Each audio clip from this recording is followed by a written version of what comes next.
The day began like any other, with the sun casting a warm glow through the curtains of our bedroom.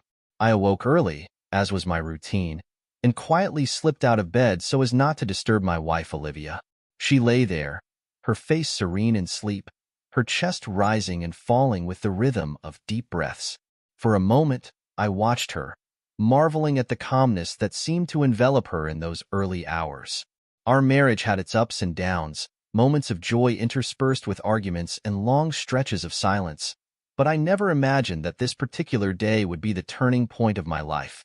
I tiptoed down the hallway, careful not to let the floorboards creak under my weight. The house was still, the kind of stillness that only the early morning can bring. I made my way to the kitchen, the heart of our home, where the first order of business was to brew a pot of coffee. The familiar hiss and gurgle of the machine was a comforting sound, one that signaled the beginning of another day. As the rich aroma of freshly ground beans filled the room, I began preparing breakfast, a routine I had come to enjoy over the years. There was something soothing about those quiet moments in the morning, a sense of normalcy and control before the chaos of the day set in. Little did I know that the real chaos was yet to come. As I set the table, placing 2 mugs of steaming coffee and a simple spread of toast, eggs, and fruit, I heard the soft shuffle of Olivia's footsteps approaching. She entered the kitchen with a lethargy that was unusual for her, her eyes heavy with sleep or perhaps something else. She offered me a weak smile, one that didn't quite reach her eyes, and slid into her usual seat at the table. Her presence, normally warm and inviting, felt distant today. There was an almost tangible barrier between us, one that I couldn't quite place. "Good morning, honey," I said, trying to infuse my voice with the usual cheer. "Good morning," she replied, her tone flat, as if the word was an obligation rather than a greeting. She picked up her fork and began to absent-mindedly push her food around on the plate, her eyes glued to the screen of her phone. The soft glow of the device reflected in her eyes, but they seemed dull, lacking the spark I had fallen in love with. We had been together for nearly 2 decades, a relationship built on the foundation of shared experiences, love, and mutual respect. But as with any long-term marriage, the early years of passion had gradually given way to routine, and sometimes that routine became a comfortable silence. I was no stranger to these quiet moments, but there was something different in the air today, an unease that settled deep in my gut, a gnawing sensation that something was off. Olivia barely touched her food, picking at it with the kind of disinterest that made my stomach churn. I watched her, trying to gauge her mood, but her expression was unreadable, a mask of indifference. She scrolled through her phone, her thumb moving rhythmically across the screen, completely absorbed in whatever it was she was looking at. I tried to engage her in conversation, to break through the wall of silence that had erected itself between us. "Olivia," I ventured, trying to sound casual, "is everything okay?" She looked up at me then, her eyes meeting mine with an intensity that sent a shiver down my spine. I saw something in her eyes that I couldn't quite place, something dark, something that made my heart skip a beat. "Everything's fine," she replied, but her tone was anything but reassuring. There was a finality in her voice, a subtle edge that told me not to press further. I shrugged it off, convincing myself that it was just one of those days. We all have them, right? Days when the weight of life presses down a little harder, when words feel too heavy to speak. I finished my breakfast in silence, trying to ignore the unease that was now gnawing at the edges of my consciousness. As I left for work, I glanced back at her one last time. She was still sitting at the table, her head bowed over her phone, completely engrossed in whatever held her attention. The nagging feeling of dread lingered, like a dark cloud hovering over what should have been an ordinary day. But deep down, I knew that nothing would ever be ordinary again. The day dragged on at the office, each hour creeping by as I struggled to focus on the usual parade of meetings, emails, and mind-numbing tasks. My colleagues' voices became a distant hum, and even the constant ping of incoming messages failed to jolt me out of my growing unease. Something was wrong. I could feel it in my bones. It was a sensation I couldn't quite shake, a low buzz of anxiety that made my skin prickle. I tried to dismiss it, telling myself that I was being paranoid, but the feeling only intensified as the day wore on. By the time I finally clocked out and headed home, exhaustion had settled into my bones. I gripped the steering wheel tightly, my knuckles white as I navigated the familiar streets of our neighborhood. When I pulled into the driveway, the house looked as it always did, quaint, peaceful, a picture of suburban normalcy. But the moment I stepped through the front door, I knew that something was off. The house was eerily quiet, the kind of silence that presses down on you, making it hard to breathe. There was no sign of Olivia. Olivia? I called out, my voice echoing through the empty rooms. The sound seemed to bounce off the walls, amplifying the void. No response. I wandered through the house, my footsteps echoing in the silence. The kitchen was empty, the living room dark. It wasn't like Olivia to disappear like this, not without a word. My heart began to race as I moved from room to room, calling her name with increasing urgency. Finally, I found her in the living room, standing by the window, staring out into the darkness. Her back was to me, but even from behind, I could see the tension in her posture. Her shoulders were rigid, and her hands were clenched into tight fists at her sides. The sight of her like this sent a shiver down my spine. Something was very, very wrong. Olivia, what's going on? I asked, my voice laced with concern as I stepped closer. She didn't turn to face me right away.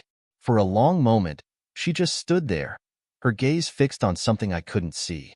The silence stretched between us, thick and suffocating. Then, finally, she turned, and the look in her eyes made my blood run cold.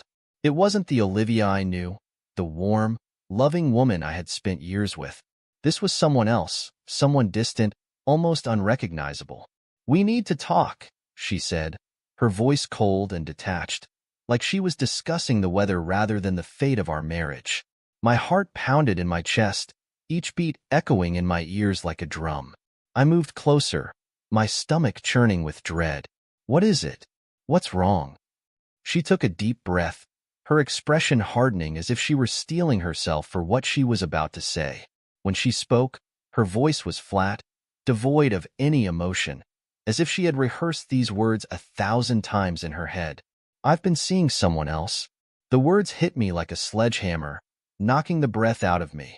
I stumbled back, the room spinning around me as I tried to process what she had just said. "What? How long?" "A few months," she admitted, her tone emotionless, as though she were discussing a business transaction. "His name is Jacob, he is coming tonight, and I'm gonna spend a wild night with him in our bedroom. Go make us dinner quickly, and you want to treat him like a king, understand?" I felt like I was going to be sick. My world was crashing down around me, everything I thought I knew disintegrating in an instant. The ground seemed to shift beneath my feet, and all I could do was stand there, numb with shock. You're serious?" "Yes," she replied, her eyes boring into mine with a chilling indifference. I couldn't believe what I was hearing.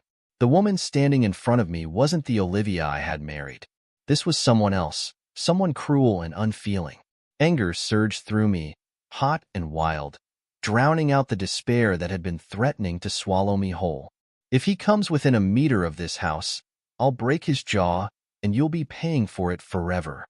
I spat, my voice trembling with rage. But before I could say anything more, the front door creaked open, and the living room was suddenly filled with a shadowy figure. I turned to see a man standing in the doorway. Jacob. He was big, much bigger than I had imagined, his broad shoulders filling the frame. In his hand, he held a magnum, the cold metal gleaming menacingly in the dim light. The sight of the gun made my blood freeze in my veins. This wasn't just an affair. This was a takeover, and I was about to lose everything. My world seemed to crumble as I stood there, staring at the man who had invaded my home, my life. Jacob was massive, a hulking figure with a muscular build that made me feel small and insignificant in his presence. His presence dominated the room, casting a long shadow that seemed to swallow the light. The gun in his hand was pointed casually at the floor, as if it were just an accessory, but the threat it carried was unmistakable. It gleamed ominously in the dim light, a silent reminder of the danger that now permeated my once safe haven. I could barely process what was happening.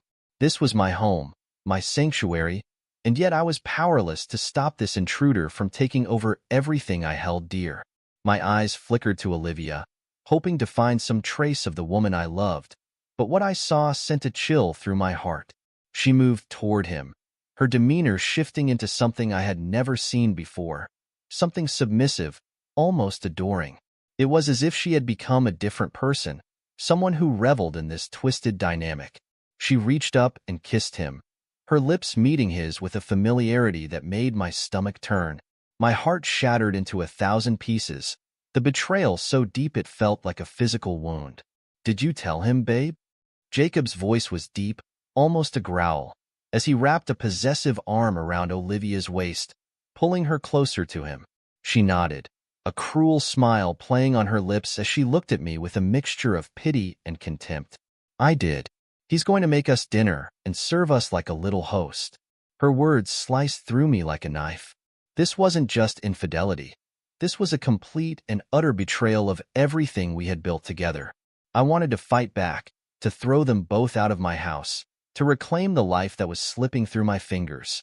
But the sight of that gun kept me rooted to the spot, paralyzed by a fear so intense it drowned out every other emotion.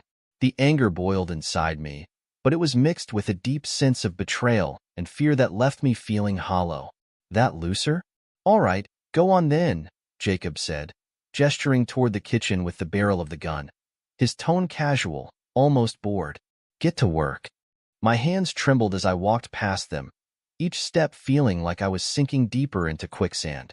I could hear their laughter behind me, the sound of it twisting the knife deeper into my chest with every passing second. It was a cruel, mocking sound that echoed in my mind, a reminder of just how powerless I had become. As I entered the kitchen, the familiar space felt foreign, like a prison cell I couldn't escape from.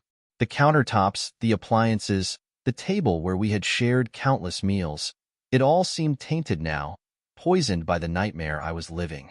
I began preparing the meal, my hands moving mechanically as my mind raced, trying to figure out how I had ended up in this hell. Every slice of the knife, every clang of the pan, was a reminder of my powerlessness.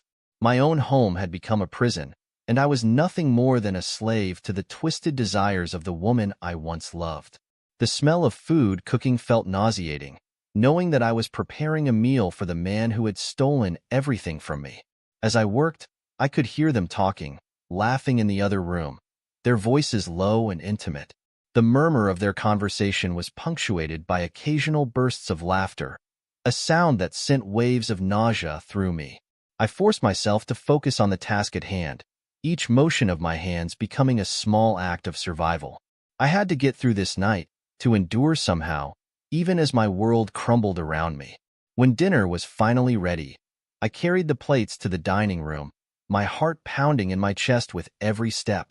The weight of the plates seemed to match the burden I carried on my shoulders, a crushing load of despair and humiliation. Olivia and Jacob were sitting at the table, their hands intertwined as they waited for me. They looked at me with a mixture of amusement and disdain, their eyes reflecting the sick pleasure they took in my torment. "Well, aren't you the perfect little servant?" Olivia sneered as I set the plates down in front of them, her voice dripping with contempt. Jacob chuckled, taking a sip of the wine I had poured for them with a smug expression that made my skin crawl. "You'd better get used to it, pal. Things are going to change around here." The casual cruelty in his voice stoked the fire of anger that burned within me, but I knew that any resistance would be futile. The gun, the situation, the sheer audacity of it all left me with no choice but to comply. So I bit my tongue, swallowing my pride and anger, and stood there as they ate the meal I had prepared. The sound of their chewing, their casual conversation, was a constant reminder of my own helplessness. It was the longest, most humiliating night of my life, a slow, torturous descent into a reality I couldn't escape. As the hours dragged on, I felt my spirit breaking, each moment chipping away at the person I used to be. I was trapped, powerless, and at their mercy, reduced to a shadow of the man I once was. The weight of the night pressed down on me, suffocating any hope I had left. As they finished their meal and continued their twisted game, I stood there, a silent witness to my own downfall, knowing that this was only the beginning of the nightmare. The days that followed Jacob's arrival were a descent into a personal hell I could have never imagined. Jacob didn't just move in. He took over, claiming dominion over every aspect of my life. My home, once a sanctuary, became a battlefield where I was constantly outmatched. He settled into my space like a king in his castle, and Olivia was his queen, a queen who seemed to take perverse pleasure in my torment. Olivia, the woman I had once adored, had transformed into someone I barely recognized. Her cruelty was relentless, a daily reminder of my impotence. She treated me like a servant, issuing orders with a disdainful flick of her hand, her eyes cold and unfeeling.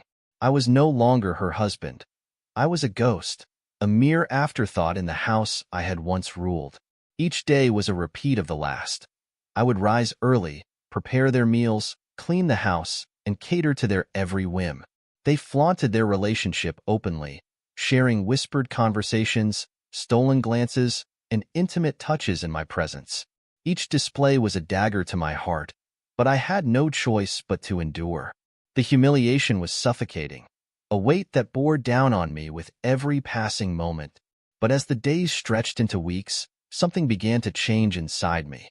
Beneath the surface of my despair, a seed of hatred took root, slowly growing into something dark and twisted. I realized that I couldn't let them get away with this. I couldn't let them destroy me, reduce me to a shell of the man I once was. The thought of revenge became my lifeline, the one thing that kept me going as I bided my time, waiting for the perfect moment to strike back. Late at night, while they slept soundly in the master bedroom that had once been mine, I lay awake in the guest room, my mind racing with thoughts of vengeance. I knew I had to be careful, to plan every detail meticulously. One wrong move, and Jacob would kill me without a second thought. His brute strength and the gun he always kept close, ensuring that. But if I played my cards right, I could turn the tables and make them pay for what they had done. The opportunity one had been waiting for came one evening as we sat in the living room, the air thick with tension. Jacob, sipping on a glass of whiskey, mentioned that he had a business trip coming up. He would be gone for a few days, leaving me alone with Olivia. The thought of being alone with her, of having her at my mercy, filled me with a dark satisfaction. I saw the opening I had been praying for. As the days leading up to Jacob's departure passed, I meticulously prepared for what was to come. My days were spent researching poisons, poring over articles and forums that detailed their effects and how to administer them without detection. It was a risky path, fraught with danger, but I was willing to do whatever it took to end this nightmare. I couldn't afford any mistakes. Everything had to be perfect. Finally, the night arrived. Jacob left for his trip, and the house fell into an uneasy silence. It was just me and Olivia, our interactions laced with the tension of unspoken animosity. She had been drinking more than usual, her inhibitions lowered as she swayed slightly on her feet, leaning against the kitchen counter with a wine glass in hand. "Why don't you make us something special tonight?" she suggested, her words slurred, a lazy smile playing on her lips. "Of course," I replied, forcing a smile that I hoped looked genuine. Inside, my heart was pounding, my pulse a drumbeat in my ears, but I kept my composure. I couldn't afford to let my nerves show. I moved through the kitchen with a calm efficiency, pulling ingredients from the fridge, my hands steady as I prepared the meal. But tonight, there was a special ingredient that would make this dish unlike any other I had ever prepared. Hidden in the folds of my apron was a vial of poison I had procured, a lethal substance that would ensure Olivia wouldn't live to see another day. I added it to the sauce, mixing it in with careful precision, the aroma of the food masking the scent of death. When the meal was ready, I plated the food and carried it to the dining room. Olivia was already seated at the table, her eyes glazed from the alcohol, her lips curled into a self-satisfied smirk as she watched me approach. She didn't notice the slight tremor in my hand as I set the plate before her, nor did she see the flicker of resolve in my eyes. She was too busy gloating, too wrapped up in her own world to sense the danger lurking in her dish. I took my seat across from her, watching with a mixture of anticipation and dread as she picked up her fork and took the first bite. The seconds ticked by, each one an eternity as I waited for the poison to take effect. My heart pounded in my chest, my breathing shallow as I watched her closely, searching for any sign that it was working. At first, nothing happened. She chewed and swallowed, taking another bite, her expression unchanged. I felt a cold sweat break out across my forehead. Had I done something wrong? Was the dose too small? But then, slowly, her smug smile began to fade. Confusion flickered in her eyes, followed by a flash of fear as she clutched her throat, gasping for breath. The poison was working. I sat there, frozen, watching as Olivia's face twisted in terror. She tried to speak, to call out for help, but the words choked in her throat, her body convulsing as the poison took hold. There was no mercy left in me, no compassion for the woman who had betrayed me so completely. I had become a monster, but I didn't care. All I cared about was the satisfaction of seeing her suffer, the cold justice of knowing that she would never hurt me again. Olivia's eyes bulged, her pupils dilated with terror as she gasped for air. Her hands frantically clawed at her throat, her nails raking across her skin as if she could somehow tear the poison out of her body. The transformation from the once commanding, cruel woman who had tormented me into this helpless, terrified creature was swift and brutal. In those final moments, I saw something in her I hadn't seen in years, pure, unadulterated fear. The sight should have disturbed me, should have awakened some buried remnant of compassion, but I felt nothing. I stood there, cold and unfeeling, watching as the poison coursed through her veins. This was the justice I had longed for, the retribution I had meticulously planned. It was as if all the emotions I had been drowning in, anger, betrayal, humiliation, had been drained from me, leaving only a hollow satisfaction in their place. I was no longer the man who had cowered in the face of their cruelty. I was something else, something darker. Olivia's legs buckled, and she collapsed onto the cold kitchen tiles, her body writhing as the poison completed its grim work. Her convulsions were violent, her limbs thrashing in a desperate, instinctual fight for life. But it was a battle she had already lost. Her mouth opened and closed, gasping for breath that would never come, her eyes wide with a terror that seemed to plead for mercy. But I had none to give. As I stood over her, I watched the life drain from her eyes, those once bright eyes that had held love and warmth for me so long ago, now fading into a dull, lifeless stare. It was surreal, almost as if I were an observer in someone else's life, watching a scene play out from a distance. The woman lying before me was no longer Olivia. She was just a shell, a hollow reminder of what she had once been and the wreckage of the life we had built together. Minutes passed, and finally, her body stilled. The convulsions stopped, her chest no longer rose and fell, and the silence that settled over the room was almost deafening. It was the silence of finality, of an ending that I had orchestrated with cold precision. Olivia was gone, her presence in this world snuffed out by my hand. I remained where I was, standing over her lifeless form, my mind oddly clear. The reality of what I had done slowly began to sink in, but instead of the crushing guilt or fear I had anticipated, I felt an eerie calm. I had crossed a line that could never be uncrossed, but I didn't care. The woman who had betrayed me, who had taken everything from me, was dead. And soon, Jacob would join her.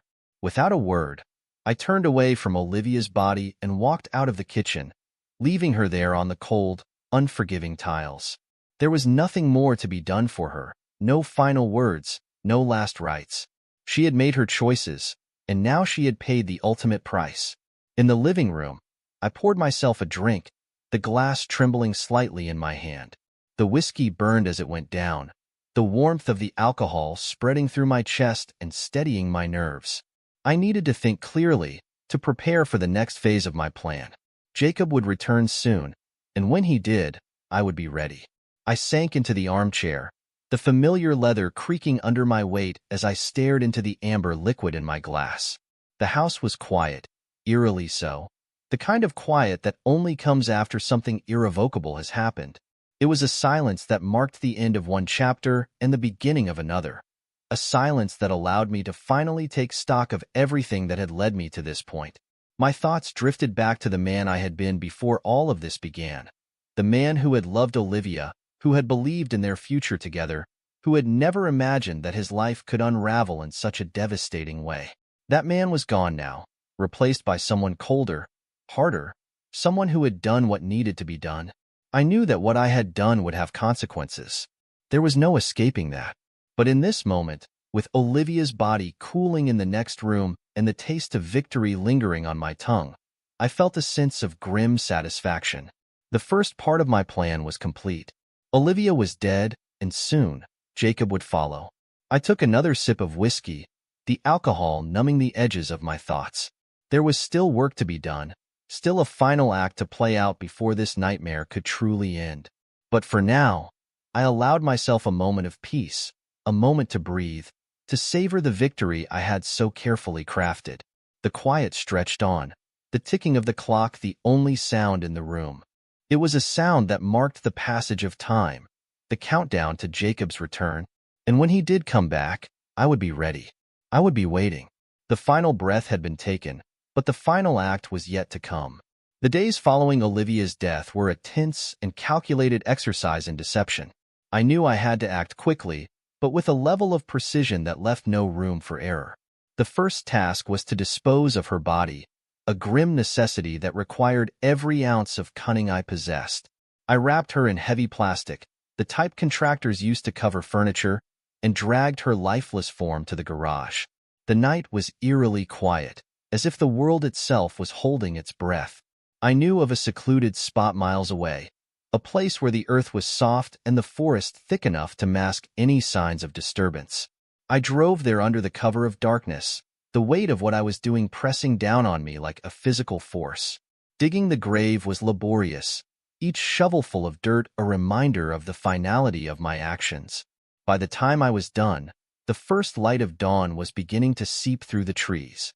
I covered the grave, carefully concealing any evidence of the disturbance, and drove back home, my mind numb from the enormity of what I had just done.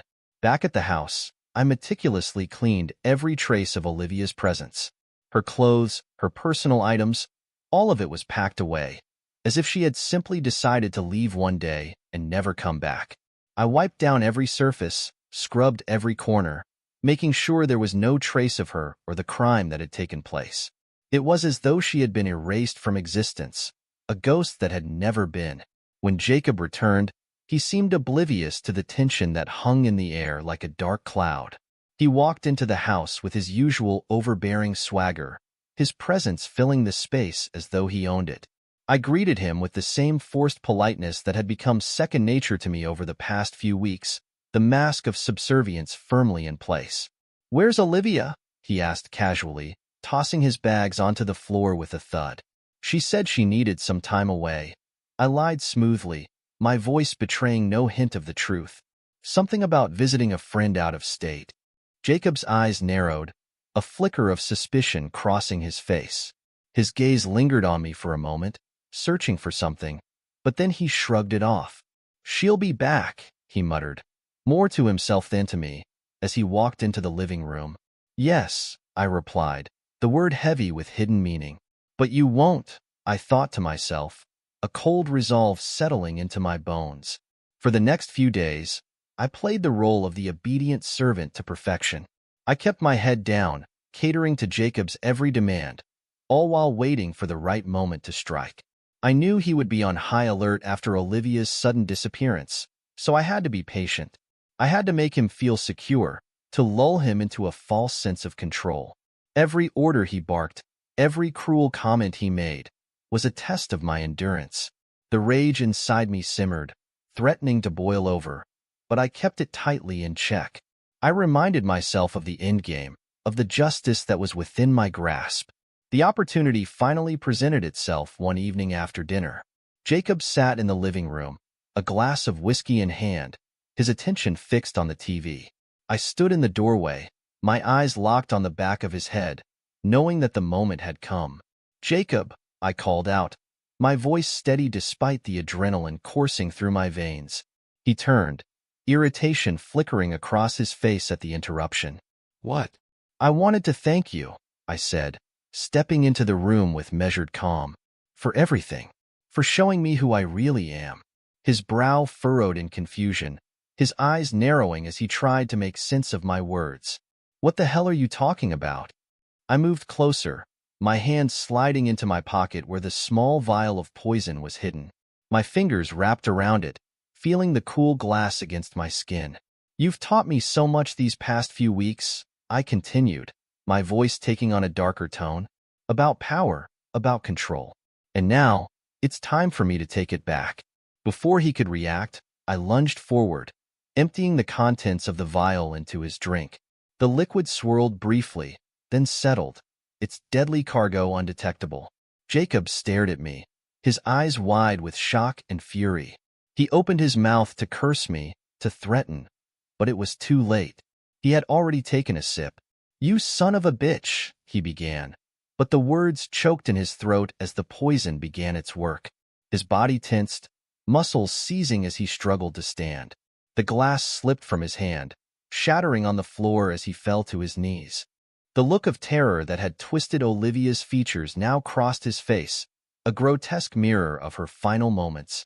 His eyes bulged, his skin paling as he tried to crawl towards me, his fingers digging into the carpet in a futile attempt to reach me. I stepped back, watching with a cold detachment as the poison did its work. His strength faded quickly, his body collapsing onto the floor as the last remnants of life drained from him.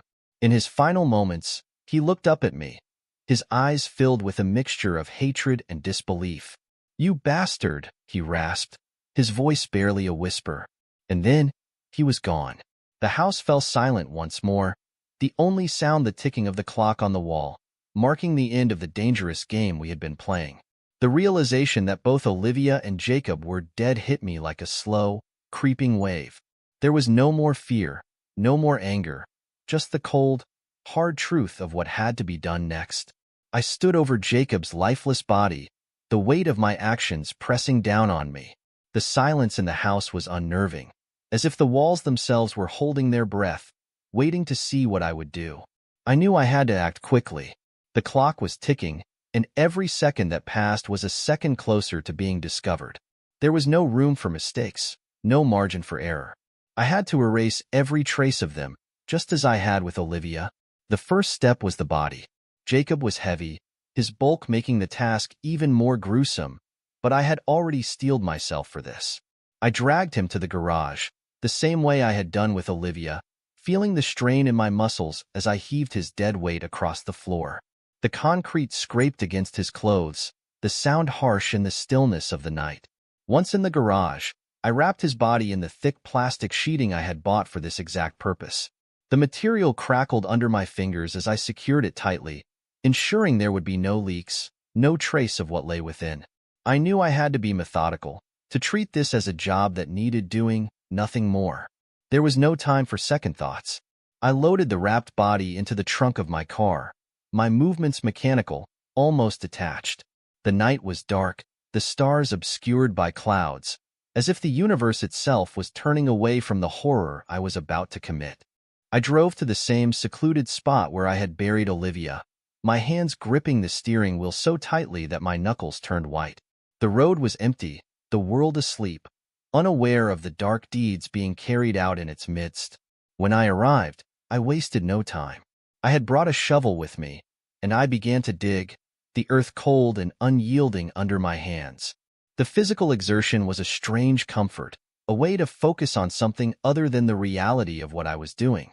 I dug deeper and deeper, until the hole was large enough to accommodate Jacob's body. I lowered him into the grave with a finality that made my heart pound. The sound of dirt hitting the plastic was muffled, the weight of it growing heavier with each shovelful. When the grave was finally filled, I took a moment to catch my breath, my body aching from the effort. The forest around me was silent, as if holding its breath, bearing witness to my crime. With the body buried and the site concealed, I returned home. There was still much to do. The house had to be cleaned, every inch of it scrubbed of any evidence that might link me to the murders. I moved through the rooms with a grim determination, wiping down surfaces, disposing of anything that could be traced back to Olivia or Jacob. I scrubbed the kitchen floor, where Olivia had taken her final breath, until my hands were raw. I cleaned the living room, where Jacob had fallen, erasing the last traces of their existence from my home. It was a long, grueling process, but when I finally finished, the house was immaculate. There was no sign of the chaos that had unfolded within its walls, no hint of the nightmare that had consumed my life. But as I stood in the middle of the living room, surveying my work, I felt no sense of victory.